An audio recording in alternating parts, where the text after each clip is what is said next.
Hello bashers and hello Samgyup lovers! Alam niyo ba na may na-discover akong isa na namang Samgyup house dito sa Puerto Princesa? Yes, at ito nga yung Sukiyami na located dito sa Puerto Princesa City Baywalk. For as low as 399 nga, pwede ka nang mag-grill ng only pork.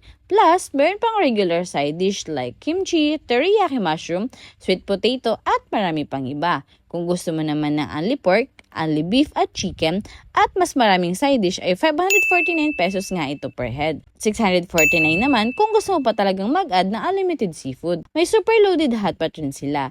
Ang kagandahan pa dito ay spacious yung pwesto nila, kaya perfect sa mga group na nagpaplanong mag-samgyup or kaya naman yung biglaang ayan lang. So anyway, Sakura or Cherry Blossom theme nga sila dito dahil ito ay isang Japanese restaurant. At syempre, dahil meron din tayong balayong dito sa Puerto Princesa, Sukiyami is open daily from 4 p.m. to 11 p.m. So ano, tara, samgyup na! Salamat sa panonood! Yun lang, bye!